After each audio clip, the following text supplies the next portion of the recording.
Hello, आप सभी का स्वागत है टीचिंग बाय आर के माथुर यूट्यूब चैनल पर। पहली बार विजिट करें इस चैनल पर, लाइक करना, शेयर करना, वीडियो फॉरवर्ड करना, सब्सक्राइब करना, मोर अपडेट पाने के लिए नोटिफिकेशन को ऑन करके रखिएगा ताकि सेंट्रल स्टेट गवर्नमेंट का कोई भी नोटिफिकेशन हो सबसे पहले आपको मिले।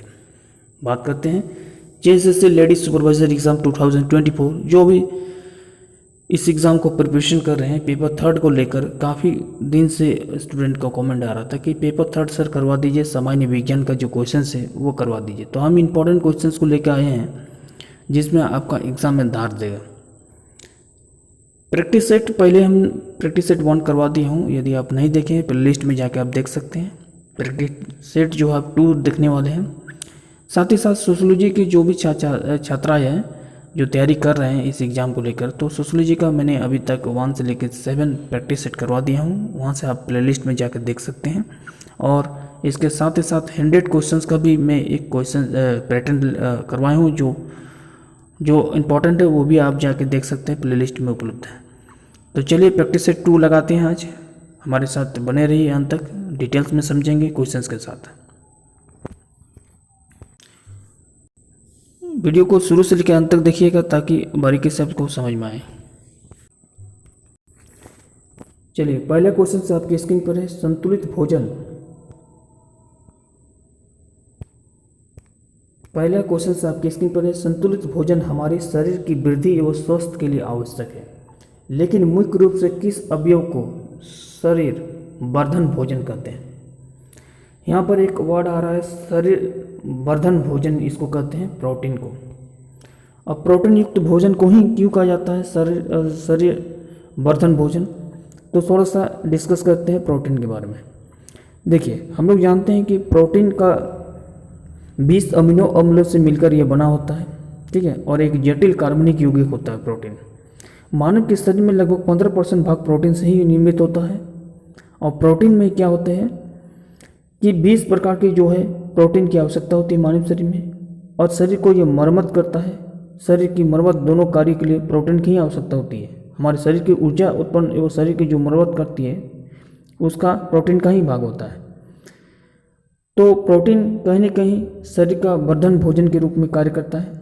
अब इसमें प्रोटीन जो है सोयाबीन हो गया, अंडा हो गया, मूंगफली हो गया, दलिया हो गया, इसमें प्रमुख सबसे ज़्यादा जो है प्रोटीन पाया जाता है। लेकिन इसमें भी सबसे ज़्यादा दलिया और सोयाबीन मूंगफली में पाया जाता है, ठीक है।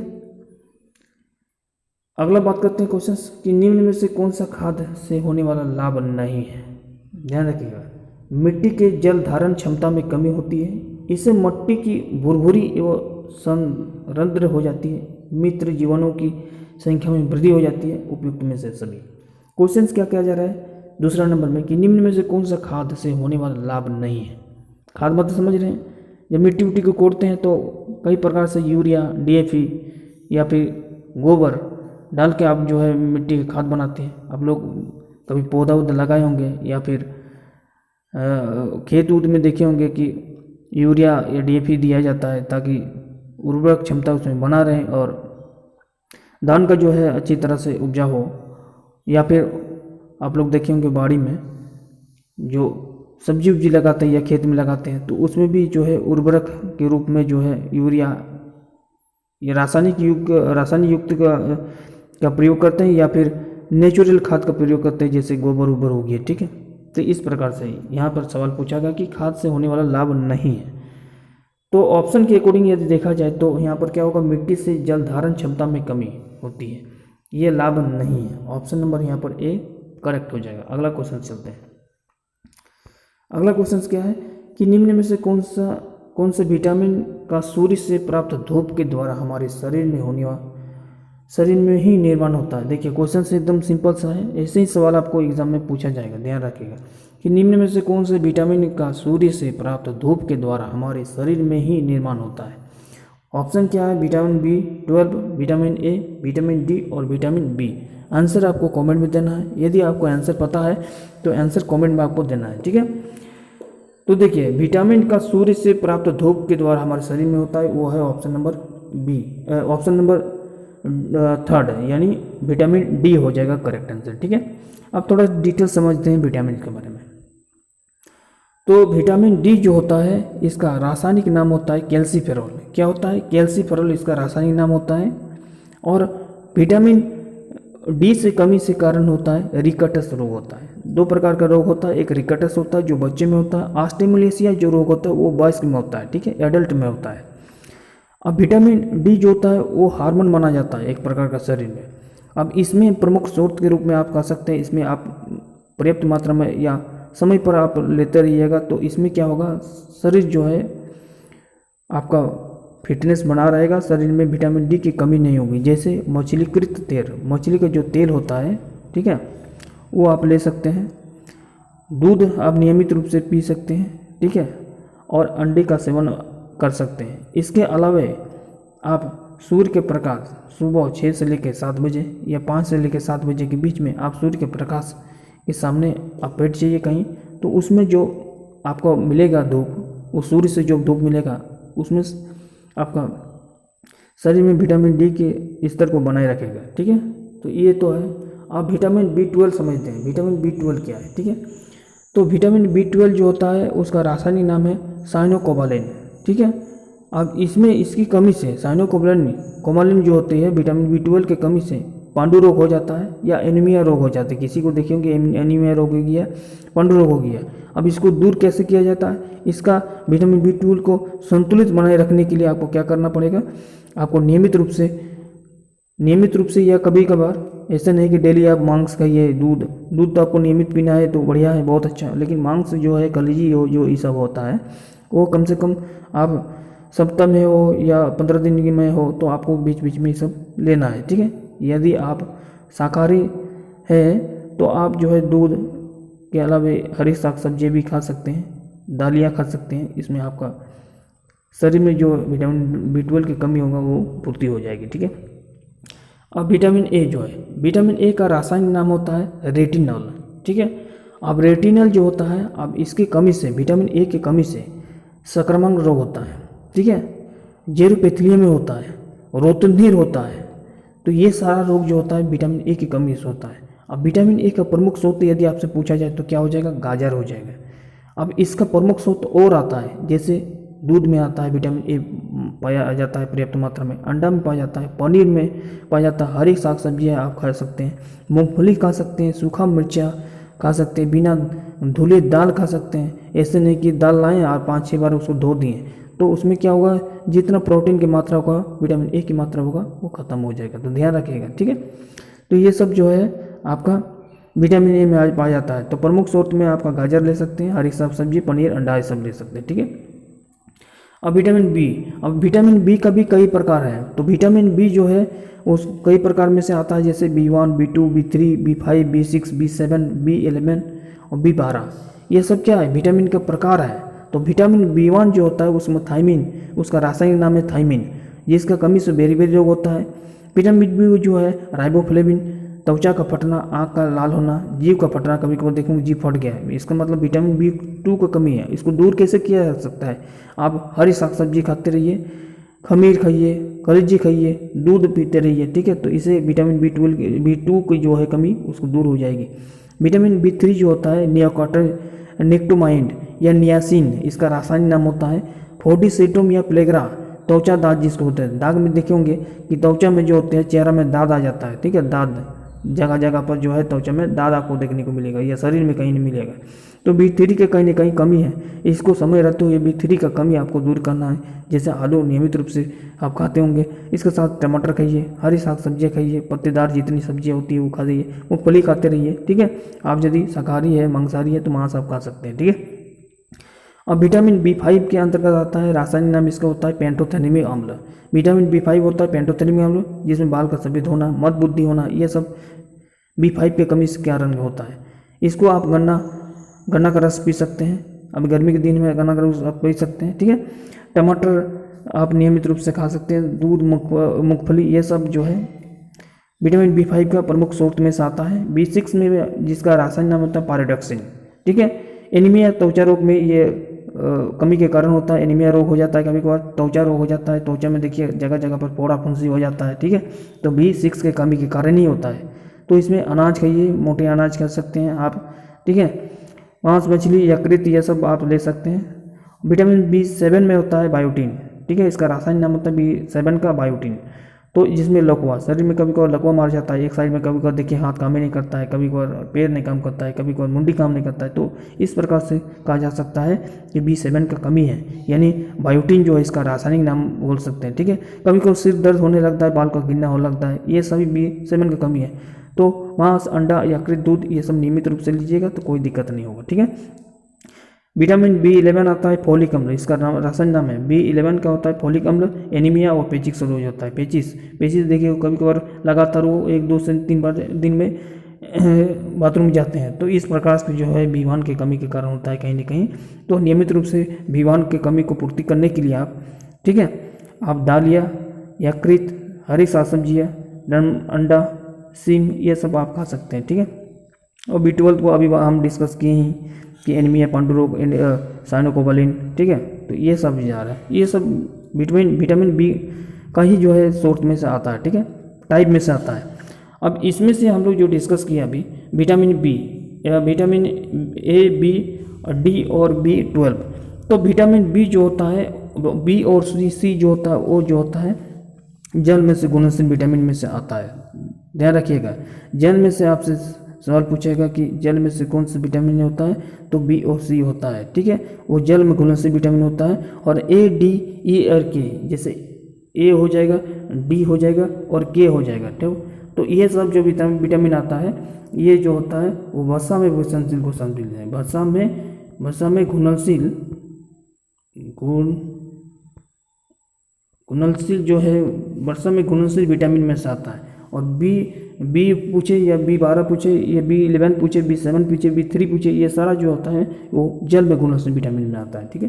तो ये डिटेल्स आपको विटामिन के बारे में आपको हमने डिस्कस कर दिया हूँ, तो चाहे तो आप लिख सकते हैं, तो इसको याद रखिएगा, ठीक है। क्वेश्चन यहाँ से पूछेगा एग्जाम में। अगला क्वेश्चन पर चलते हैं। अगला क्वेश्चन क्या है कि जब डॉक्टर किसी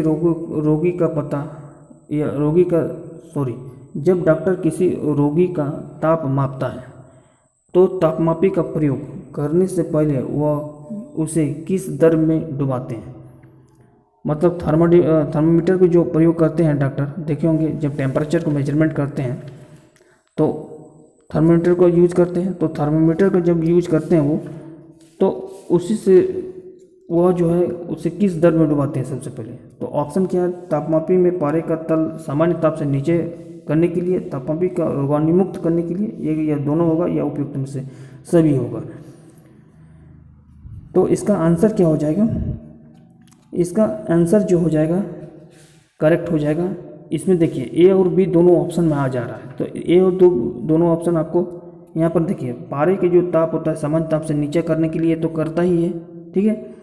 और तापमान का तापमापी का जो रोगामुक्त होता है उसको रोगामुक्त हो जाता है। जो तापमापी जो मेजरमेंट करते हैं वो उसमें डालने से क्या होता है, वो टेम्परेचर नीचे जाने के बावजूद भी वो क्या होता है, रोगाणुमुक्त मुक्त हो जाता है, और वो आसानी से अब जो है किसी व्यक्ति का जो है टेम्परेचर को मेजरमेंट कर सकता है। तो इसलिए ऑप्शन नंबर यहाँ पर क्या हो जाएगा, A और B दोनों हो जाएगा, ठीक है।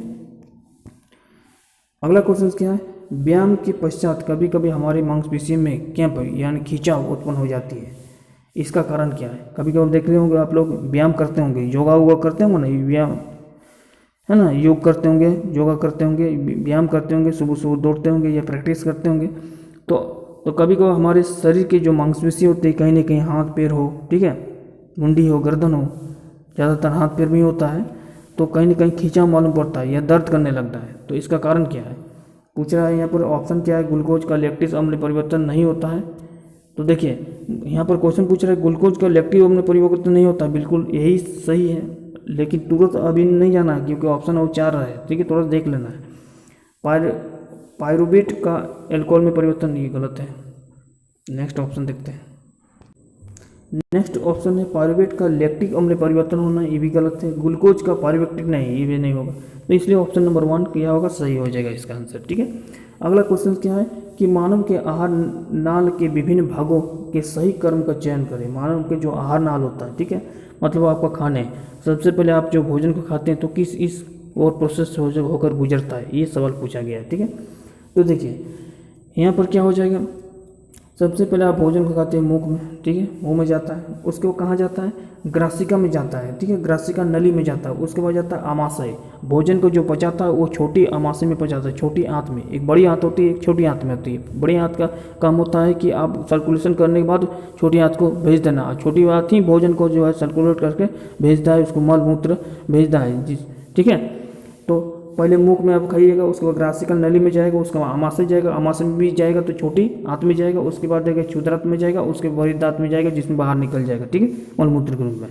तो ये प्रोसेस जो है एक आहार नाल के विभिन्न भाग के सही कर्म है मानव रूप में, ठीक है। तो ऑप्शन नंबर 1 यहाँ पर सही हो जाएगा। बाकी सब जो देखिए यहाँ पर क्षुद्रांत लिख दिया, ये भी है लास्ट, क्षुद्रांत बाद में होता है, क्षुद्रांत लास्ट में होता है, क्षुद्रांत इससे पहले होता है, वृद्धत्व के पहले, ठीक है। तो कहीं ना कहीं ऑप्शन 1 जो है यहाँ पर लिख दिया है। मुख के बाद डायरेक्ट आमाशय में नहीं जाता है, मुख जब खाना वाना खाते हैं तो आप डायरेक्ट आमाशय छोटी आंत में नहीं जाएगा, वो ग्रासिकल नली में जाएगा। ग्रासिकल नली के बाद जो है वो छोटी आंत में जाता है, भोजन को वहाँ पहुँचाता है। तो यहाँ कहीं ना कहीं ये भी ऑप्शन गलत है, तो ऑप्शन नंबर 1 यहाँ पर सही हो जाएगा, ठीक है। अगला देखिए, निम्नलिखित में से कौन से प्रक्रियम वायु में कार्बन डाइऑक्साइड की मात्रा को नहीं बढ़ाता है, वायु में जो कार्बन डाइऑक्साइड की मात्रा को नहीं बढ़ाता। ऑप्शन क्या है, श्वसन, प्रकाश संश्लेषण, पेट्रोल का जलना या वनस्पति का वायवीय लक्ष्य। तो इसका आंसर हो जाएगा वायु में कार्बन डाइऑक्साइड की मात्रा को नहीं बढ़ाता है प्रकाश संश्लेषण। प्रकाश संश्लेषण होते रहता है, वायु में कार्बन डाइऑक्साइड की मात्रा को नहीं बढ़ाता है, इसलिए कहा जाता है कि ज़्यादा से ज़्यादा पेड़ लगाइए, ठीक है। पेड़ लगाने से पर्यावरण संरक्षण रहेगा, ठीक है, और हमारे जो वायुमंडल का टेम्परेचर हो वो क्या रहेगा, संतुलित बना रहेगा। आज हमारे वायुमंडल का टेम्परेचर इतना क्यों बढ़ गया है कि अधिक से अधिक वनों की कटाई हो रही है, ठीक है। जगह जगह पर जितना पेड़ नहीं लगाया जा रहा उतना कटाई हो रही है। फिर बोलिएगा सर तो जगह जगह तो बहुत सारा पेड़ लगाई जा रही है। तो एक पेड़ लगाना, एक पेड़ को बड़ा होना, ठीक है, फलदायक होना या बड़ा होना अंतर होता है। अभी जितना पेड़ लगाया जा रहा है उससे कई ज़्यादा जो है आप देखेंगे बड़ा बड़ा सड़क बन गया है, तो पेड़ अभी लगाया जा रहा है, लेकिन पेड़ तो कटाई जा रहा है। जंगल को इस पर रोकने के लिए फॉरेस्ट गार्ड का निर्माण, फॉरेस्ट गार्ड की नियुक्ति किया गया है ताकि जंगल की जो कटाई को रोका जा सके। तो इस प्रकार से आप जगह जगह पर अपने आसपास में पेड़ भी लगा सकते हैं ताकि जो है टेम्परेचर को बना रहे, संतुलित बना रहे, और जो है साफ तरह से जो है स्वच्छ जिसको हवा बोलते हैं वो आप ले सके, ठीक। तो अगला जो है क्वेश्चन है कि लोहे के जंग से बचाने के लिए उसके सतह पर विद्युत लेपन किया जाता है, जस्ते और टीन का, जस्ते और तांबे का, निकेल और क्रोमियम का, इनमें से कोई नहीं। तो लोहे के जंग से बचाने के लिए उसके सतह पर विद्युत लेपन किया जाता है, किसका, तो निकेल और क्रोमियम का किया जाता है। तो निकेल और क्रोमियम का किया जाता है, ठीक है। कई स्टूडेंट बोलेंगे सर जस्ते का क्यों नहीं किया जाता है। देखिए जस्ते का इसलिए नहीं किया जाता है, जस्ते का तो देखिए इसका थोड़ा सा डिटेल समझते हैं, ठीक है। तो इसका थोड़ा सा हम डिटेल्स समझते हैं कि लोहे के जंग से बचाने के लिए सामान्यतः उस पर निकल या क्रोमियम का ही विद्युत लेपन किया जाता है। लोहे को जंग से बचाने के लिए जस्ते का लेपन भी किया जाता है। कभी बोलेंगे जस्ते का लेपन किया जाता है, परंतु यह विद्युत लेपन नहीं बल्कि यह सामान्य लेपन होता है। इस प्रक्रिया को गैल्वेनाइजेशन कहते हैं, ठीक है। जस्ते का लेपन कीजिएगा आप तो वो सामान्य लेपन होगा, कुछ समय के लिए होगा, ठीक है। कुछ समय के बाद कुछ समय मतलब कुछ दिनों के बाद जो है वो क्या होगा, हट जाएगा। फिर जो है कहीं ना कहीं ऑक्सीजन और वायुमंडलीय जो युक्त होते हैं हवाएं, तो उसके संपर्क में आने से वो जो है पूर्ण रूप से फिर जंग लग जाएगा। तो निकेल या क्रोमियम का विद्युत लेपन कीजिएगा तो उसमें ज़्यादा दिन तक वो टिकाऊ रहता है। इसलिए ऑप्शन नंबर यहाँ पर बेस्ट देना है वहाँ पर एग्जाम में, तो ऑप्शन नंबर 3 जो है 3 यहाँ पर करेक्ट हो जाएगा। क्लियर है। अगला क्वेश्चन क्या है, देखिए, यदि किसी जार में, क्या पूछा जा रहा है, यदि किसी जार में गैस भरते हैं तो क्या होगा। यदि किसी जार में आप गैस भरते हैं तो ये क्या होगा, ठीक है, ये सवाल पूछा गया है, ठीक है। तो इसका आंसर हो जाएगा गैस जो होगा पूरी जार में फैल जाती है। गैस क्या होगा, पूरी जार में फैल जाती है। गैस जार में बिल्कुल नहीं फैलती, गलत है, गैस जार में तली बलती नहीं, ये नहीं। तो गैस पूरी जार में क्या होती है, फैल जाती है। क्लियर है।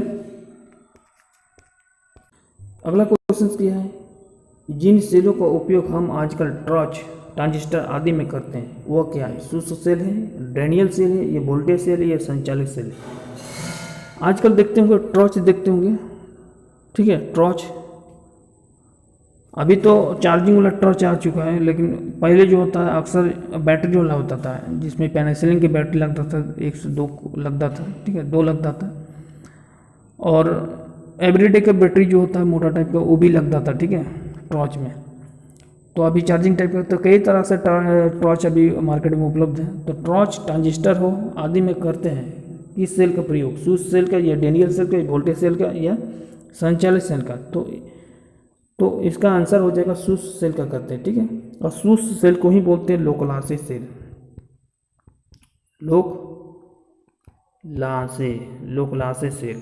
लोकलासे सेल, इसको याद रखिएगा। लोकलासे सेल किसको बोलते हैं, सूज सेल को लोकलासे सेल कहा जाता है, ठीक है। अगला क्वेश्चन देखिए कि निम्न में से या निम्नलिखित में से 3 धातुओं के ऐसे समूह को चुनिए जो मुक्त अवस्था में पाए जाते हैं। आपको मेटल चुनना है, 3 मेटल का नाम आपको चुनना है या समूह चुनना है, ग्रुप चुनना है जो मुक्त अवस्था में पाए जाते हैं। तो इसका करेक्ट आंसर होगा सिल्वर, गोल्ड और प्लेटिनियम, ये मुक्त अवस्था में पाए जाते हैं। ऐसे धातु है जो मुक्त अवस्था में पाए जाते हैं, तो सिल्वर, गोल्ड और प्लेटिनियम हो जाएगा। क्लियर है। अब जब नेक्स्ट क्या है कि भोजन से हमें ऊर्जा प्राप्त होता है। इस ऊर्जा के लिए मुख्य रूप से भोजन का कौन सा अवयव उत्तरदायित्व होता है। वसा, कार्बन डाइऑक्साइड, कार्बोहाइड्रेट, प्रोटीन और विटामिन और प्रोटीन। फिर से क्वेश्चन को रिपीट करते हैं। भोजन से हमें ऊर्जा प्राप्त होती है। इस ऊर्जा के लिए मुख्य रूप से भोजन का कौन सा अवयव उत्तरदायित्व होता है। ऑप्शन है वसा, फैट जिसको बोलते हैं, कार्बोहाइड्रेट, विटामिन और प्रोटीन। तो इसका आंसर हो जाए मुख्य रूप से भोजन का अवयव प्राप्त होता है और हमें भोजन से हमें ऊर्जा भी प्राप्त होता है। इसका करेक्ट आंसर हो जाएगा वसा। थोड़ा डिटेल्स जानते हैं वसा के बारे में, फैट के बारे में। देखिए फैट जो होता है वो ग्लिसरीन और वसीय अम्ल का एक एस्टर होता है। ये एक प्रकार क्या होता है, एस्टर होता है,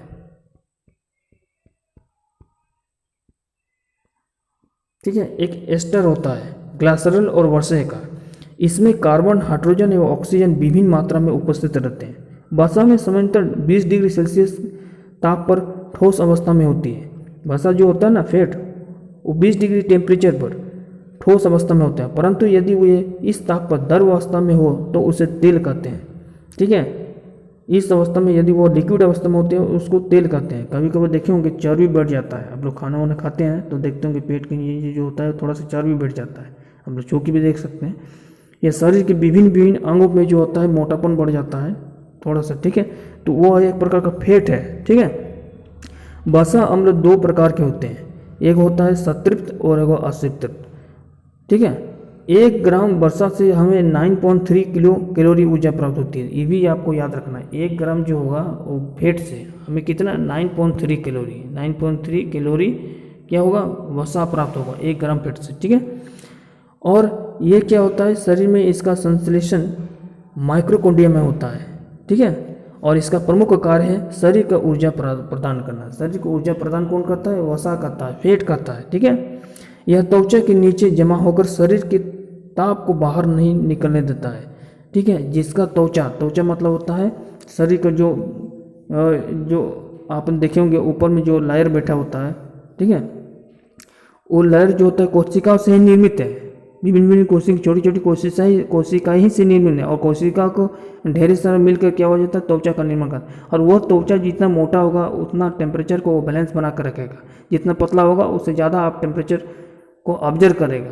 यानी देखे होंगे आप लोग को, जितना फैटी आदमी रहता है उसको गर्मी के दिन में टेम्परेचर के कारण उतना ही ज़्यादा क्या होता है, पसीना चूहता है, ठीक है। तो ये भी एक बात है। यह शरीर के विभिन्न अंगों को चोटों से यह बचाता है, ठीक है। ज़्यादा फैटी रहेगा, ज़्यादा त्वचा मोटा रहेगा, ठीक है।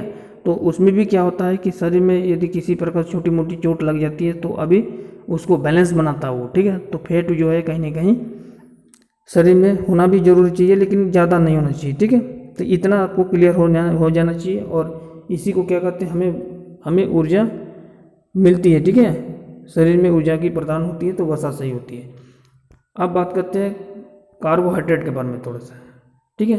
तो कार्बोहाइड्रेट के बारे में थोड़ा सा डिस्कस कर लेते हैं ताकि सारा चीज़ क्लियर हो जाएगा। देखिए, कार्बोहाइड्रेट मतलब कार्बन, हाइड्रोजन और ऑक्सीजन का अनुपात मिलकर बनता है। क्या क्या बनता है? कार्बन होता है,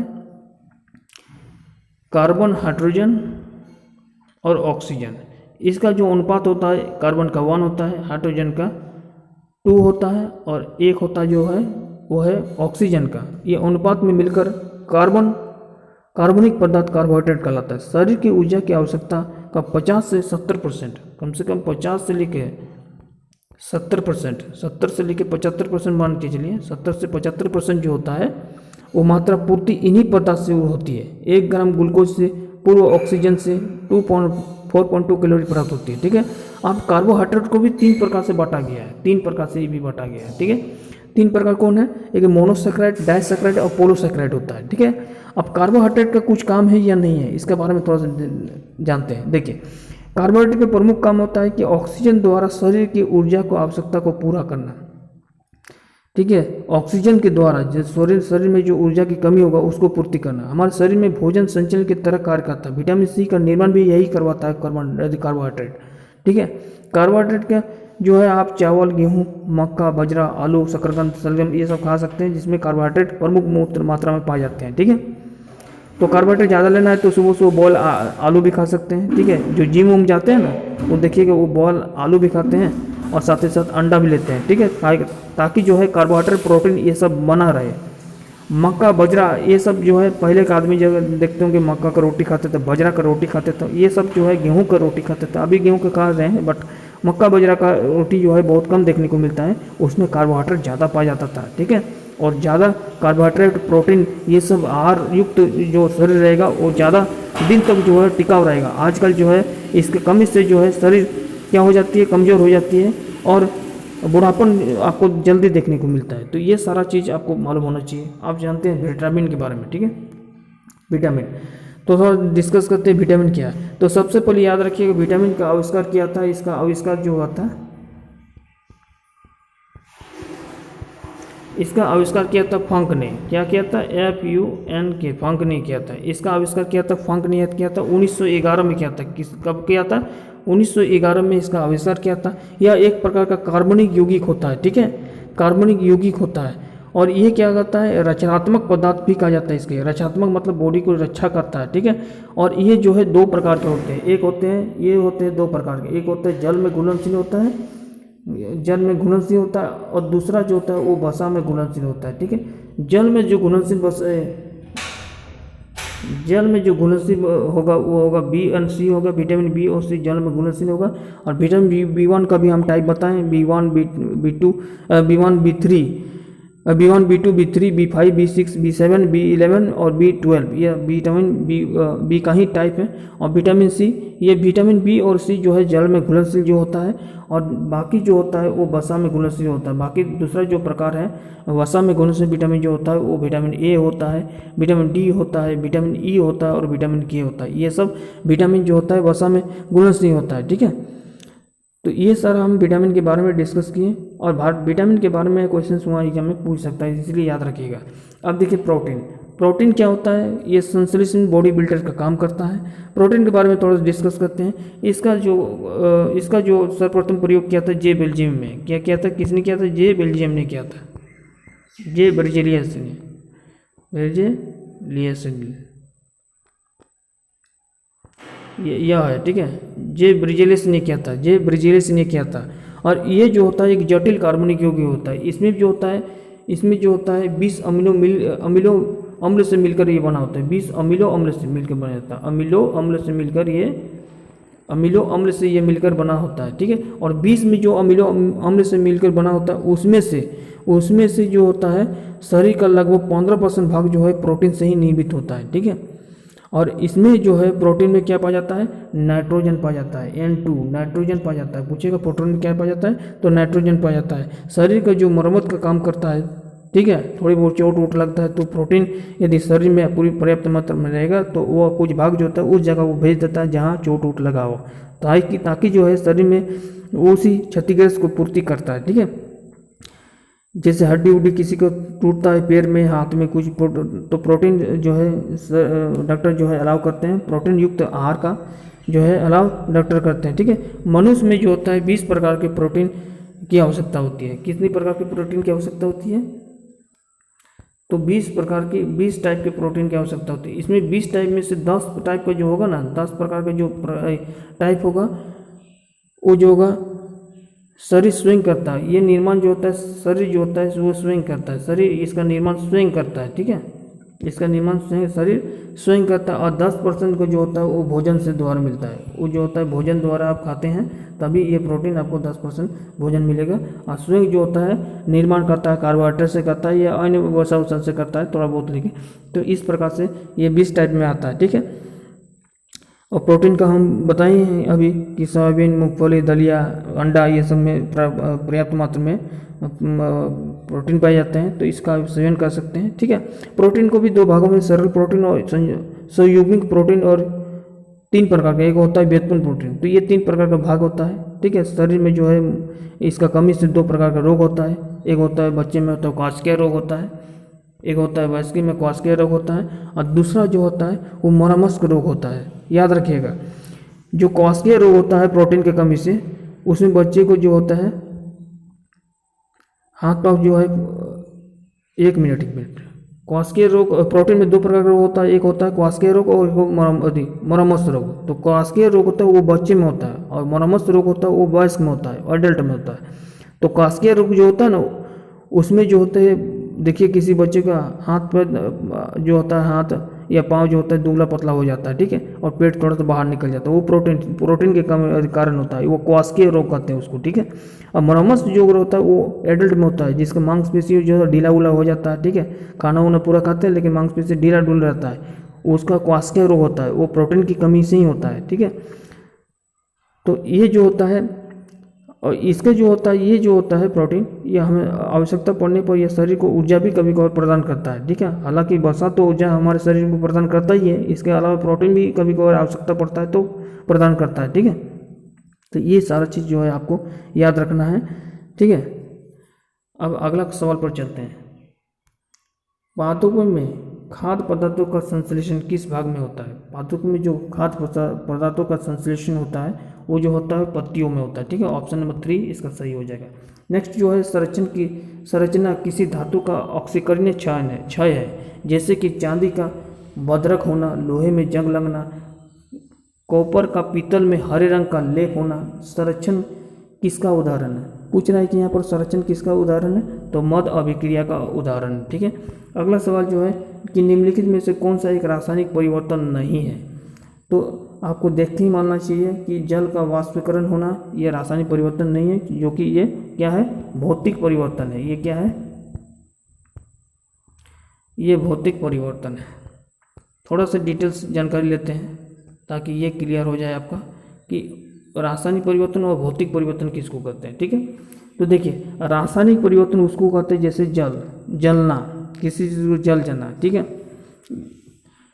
जल के देखिए, कागज़ को यदि जला दीजिएगा तो वो कागज़ फिर से निर्माण नहीं होगा, पुनः निर्माण नहीं जिसको होता है, ठीक है। जलने के बाद वो पुनः निर्माण नहीं होता है, तो उसको हम बोलते हैं रासायनिक अभिक्रिया। जैसे मोमबत्ती का जलना, तो बोलिएगा सर ये कौन सा अभिक्रिया, तो बोलिएगा सर रासायनिक अभिक्रिया है। तो रासायनिक अभिक्रिया है क्या, मोमबत्ती को जलने के बाद जो है मोमबत्ती के नहीं बना सकते। मोमबत्ती के जो नीचे जो लिक्विड गिरते रहता है, ठीक है, उससे थोड़ा सा छोटा सा लिक्विड फिर से बना सकते हैं। इसका मतलब ये रासायनिक अभिक्रिया और भौतिक रासायनिक अभिक्रिया ये दोनों है। लेकिन लोहे का जंग लगना, क्या ये रासायनिक अभिक्रिया है या नहीं? तो लोहे का जंग लगना, लोहे में जंग लग जा रहा है, ठीक है। तो लोहे में जब जंग लगता है तो उसमें लेपन एक बढ़ जाता है, तो लोहे का जंग लगना जो होता है तो वो भी जो है भौतिक अभिक्रिया में आता है। जैसे जल का वाष्पीकरण होना, वाष्प करके फिर जल का निर्माण हो जाता है थोड़ा बहुत, तो ये निर्माण। अब दूध का जमना, अब दूध जो लिक्विड हो गया अब वो जम जाता है, तो ये रासायनिक अभिक्रिया में आ गया। फल का पकना, पक रहा है, तो ये भी क्या है, रासायनिक बात है। कोयले का जलना रासायनिक अभिक्रिया में आता है। तो भौतिक और रासायनिक में आपको क्लियर हो गया होगा। मतलब भौतिक अभिक्रिया जिसमें आपको पूर्ण रूप से फिर प्राप्त कर सकते हैं, रासायनिक अभिक्रिया जिसे आपको प्राप्त नहीं कर सकते हैं। जल जा रहा है, ठीक है, उसको फिर पूर्ण रूप से नहीं प्राप्त कर रहे हैं, फिर उसको आप जैसे तैसे नहीं कर सकते, ठीक है। लेकिन भौतिक अभिक्रिया में जैसे कोई चीज़ जंग लग जा रहा है तो आप जंग को मिटा सकते हैं, ठीक है। उस निकल और क्रोमियम का लेप लगा सकते हैं, जस्ता का लेप लगा सकते हैं, ठीक है। तो ये सी एग्जाम्पल में आ जाएगा, जैसे जल का वाष्पीकरण, ठीक है। तो ये सब भौतिक रासायनिक यदि भौतिक परिवर्तन के उदाहरण में से आता है, ठीक है। अगला देखिए, मानव शरीर में डिहाइड्रेशन निम्नलिखित पदार्थ में से किसकी कमी के कारण होता है। डिहाइड्रेशन मतलब होता है जल के कमी के कारण, ठीक है। तो ऑप्शन नंबर यहाँ पर 4 जो है सही हो जाएगा। अब देखिए, डिहाइड्रेशन मतलब होता है जितना पर्याप्त मात्रा में शरीर में जल की आवश्यकता हो उतना पर्याप्त मात्रा में शरीर में जल नहीं मिला, ठीक है।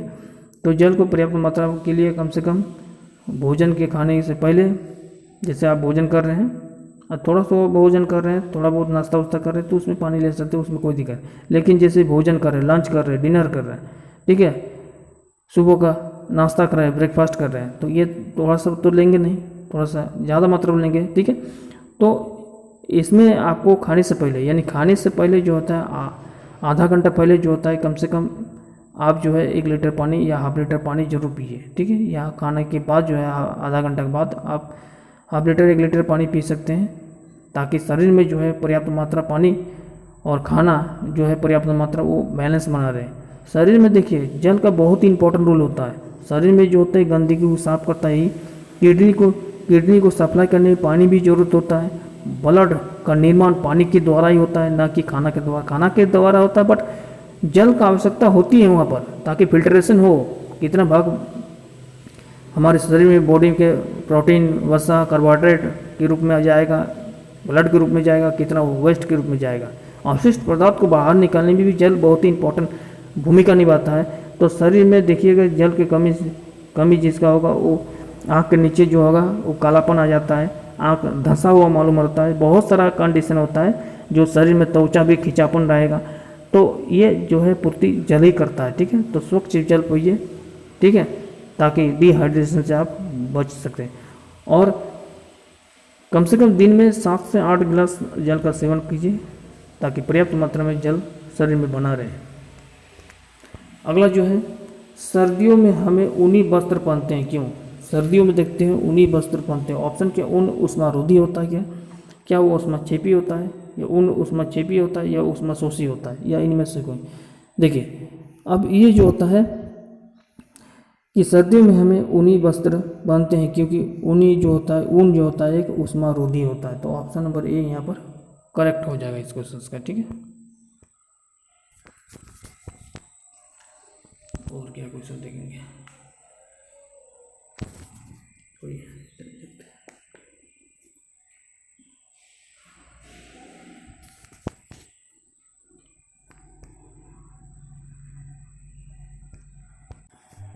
3-4 सवाल करवा देते हैं सर, ठीक है। 3-4 सवाल और करवा देते हैं आप लोग को, ठीक है। देखिए, विद्युत घंटी में आर्मेचर बना होता है, इस्पात का, तांबे का, नर्म लोहे का और एल्युमिनियम का। विद्युत घंटी में जो आर्मेचर बना होता है वो क्या होता है, नर्म लोहे का बना होता है, ठीक है। देखे होंगे विद्युत जो घंटी होते हैं उसमें जो आर्मेचर बने होते हैं उस किससे बने होते हैं, नर्म लोहे के बना होता है। यानी विद्युत घंटी में आर्मेचर नर्म लोहे के बना होता है। विद्युत घंटी में लोहे के टुकड़े पर तांबे के तार के कुंडली लिपटी होती है। विद्युत चुंबकीय के निकट लोहे को एक पत्ती लगी होती है जिसके एक सिरे से हथौड़े से जुड़ा होता है, ठीक है। अब अगला क्वेश्चन जो है वो है, किसी चुंबक के लोहे, रेतन और सल्फर पाउंड के मिश्रण में फिराया गया, परीक्षण करने में यह पाया गया, क्या पाया गया, ठीक है। इस क्वेश्चन को थोड़ा सा ऑब्जर्व कीजिएगा, ऐसे भी क्वेश्चन रह सकते हैं 2-4 क्वेश्चन, ऐसे नहीं कि 10 क्वेश्चन सबसे पूछा जाएगा और 10 क्वेश्चन में से आपका नॉर्मल रहेंगे। 1-2 क्वेश्चन इस प्रकार से घुमा फिरा कर रहेंगे, लेकिन अच्छे से आपको पढ़ लेना है, ठीक है, समय के अनुसार। तो क्या पूछ रहा है, किसी चुंबक के लोहे, रेतन और सल्फर पाउडर के मिश्रण में फिराया गया है ना, फिराया गया है, परीक्षण करने में यह पाया कि केवल लोहे रतन ही समान रूप से चुंबक के दोनों ध्रुव की ओर आकर्षित करता है। एकदम सही है। लोहे रतन चुंबक के उत्तरी ध्रुव और सल्फर, एकदम उत्तरी ध्रुव दक्षिण ध्रुव नहीं जाएगा। लोहे रतन चुंबक के दक्षिणी ध्रुव और सल्फर उत्तरी ध्रुव नहीं, ये भी गलत। लोहे रतन दोनों ध्रुव में होगा नहीं, केवल लोहे रत्न ही समान रूप से चुंबक के दोनों ओर हो, चाहे नॉर्थ हो या साउथ हो, इंडिकेट करेगा। क्लियर है। अब अगला सवाल जो है इस सेशन का, ये प्रैक्टिस सेट का जो है आखिरी सवाल है। एम्फीबिया वर्ग का निर्माण करता है। एम्फीबिया वर्ग का निर्माण करता है बहुत तेजी से चलने वाले नावों में। गलत। केवल जल में रह सकने वाले पशुओं से नहीं, केवल स्थल में रह सकने वाले पशुओं से नहीं, जल और स्थल दोनों में हो सकता है। इसलिए ऑप्शन नंबर यहाँ पर क्या होगा, करेक्ट हो गया। ठीक है। आप थोड़ा सा इसमें जानते हैं कि एम्फीबिया क्या है। एम्फीबिया को थोड़ा डिस्कस कर लेते हैं ताकि आपको क्लियर हो जाए। तो एम्फीबिया मतलब होता है, एम्फीबिया होता है जल स्थलीय, जल स्थल चर। जल स्थल चर मतलब जल और स्थल में रहने वाले, जल और स्थल दोनों में रह सकने वाले पशु। जल में भी रह सकता है और स्थल में भी रह सकता है पशु। ठीक है। अब जल और स्थल, इसका मतलब होता है जल स्थल चर। एम्फीबिया मतलब होता है, एम्फीबिया वर्ग के अंतर्गत आता है। एम्फीबिया मतलब ही होता है जल स्तरीय चर। जल स्तरीय मतलब जल और थल में दोनों में रहेगा, जल में भी रहेगा और जमीन में भी रहेगा। ठीक है, थल में भी रहेगा। अब जल और थल में कौन कौन सा रखता है, जैसे हो गया मेढक, मेढक रख सकती है, देखे होंगे आप लोग, जल में भी रहती है और थल में भी रहती है। उसके बाद है सोलामेंडर, समुद्र तट में ये से ज़्यादातर मिलेगा। ठीक है, बड़े बड़े इलाके में मिलेगा, नदी, बड़े बड़े नदी में भी आपको मिलेगा देखने को। टोड, ये भी आपको मिलेगा। ठीक है, तो ये सब है जल स्तरीय और थल स्तरीय दोनों में है, पाए जाते हैं। ठीक है, तो ये क्लियर हो चुका है। तो इसी प्रकार से हमने कुछ इंपॉर्टेंट क्वेश्चन के बारे में डिस्कस किया। आप लोग, आई होप आप लोग को अच्छा लगा होगा वीडियो। तो लाइक करना है, वीडियो को ज़्यादा से ज़्यादा शेयर करना है और पूरी वीडियो को आप लोग को सपोर्ट देना है ताकि जो नेक्स्ट वीडियो बहुत जल्द आपको मिले। थैंक यू, धन्यवाद।